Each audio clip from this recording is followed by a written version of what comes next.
बहुत समय पहले की बात है। एक सुंदर हरा भरा जंगल था जहाँ हर चीज में जादू था।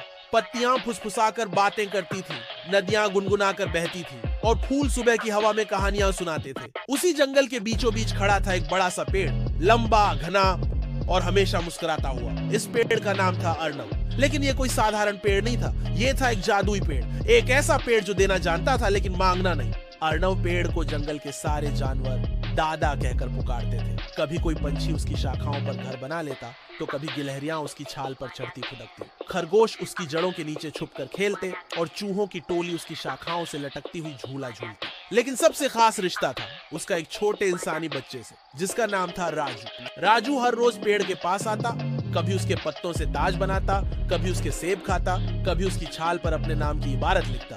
अर्नव दादा पेड़ चुपचाप हंसते रहते और अपनी शाखाओं को हिलाकर कहते, ले लो बेटा, जो चाहिए, मुझे तो देना ही आता है। राजू भी मुस्कुराता और कहता, दादा, जब मैं बड़ा हो जाऊंगा तो आपके लिए एक टोपी लाऊंगा ताकि आपको धूप न लगे। चू पेड़ अपनी शाखाओं से ताली बजाता और कहता, मुझे कुछ नहीं चाहिए बेटा, तुम्हारी हंसी ही सबसे बड़ा तोहफा है। समय बीतता गया, राजू बड़ा हो गया। अब वो रोज नहीं आता था, कभी कभी आता और कहता, दादा, मुझे पैसे चाहिए, घर बनाना है। पेड़ ने कहा, मेरे फल ले जाओ, बाजार में बेच दो, जो तुम्हें चाहिए ले लो।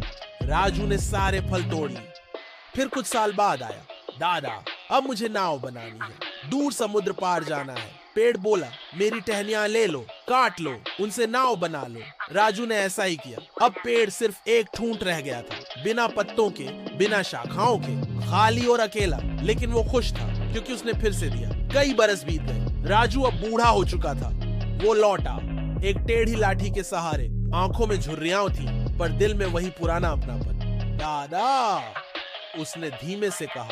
पेड़ ने हिलने की कोशिश की पर उसमें अब ताकत नहीं थी। मैं अब कुछ नहीं दे सकता बेटा, न फल, न छाया, न टहनियां।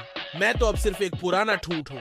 राजू धीरे से मुस्कुराया। मुझे कुछ नहीं चाहिए दादा, बस आपके पास बैठना है। और दोनों चुपचाप बैठे। हवा चल रही थी, आसमान सुनहरा था और तभी कुछ जादू हुआ। पेड़ की जड़ें अचानक चमकने लगी और जमीन से निकलने लगी एक नीली रोशनी। राजू चौंका।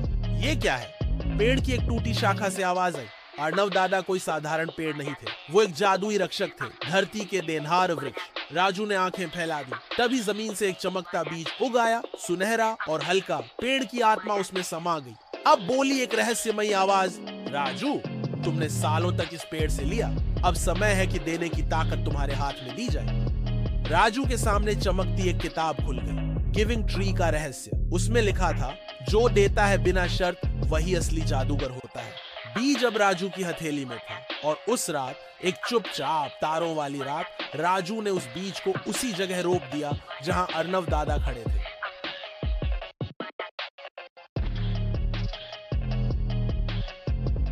कुछ पल बाद छोटा सा अंकुर फूटा, फिर हरी पत्तियां, फिर चमचमाती शाखाएं और फिर एक नया पेड़ खड़ा हो गया। पर इस बार उसके ऊपर एक जोड़ी आंखें थी। पेड़ अब बोल सकता था, हिल सकता था और मुस्कुरा सकता था। राजू हंसा, क्या मैं अब दादा हूँ?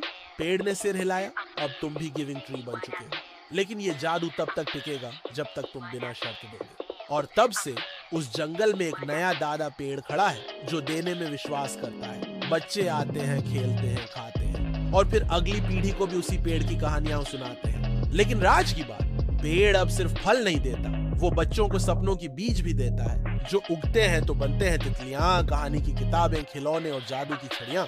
क्योंकि एक बार कोई गिविंग ट्री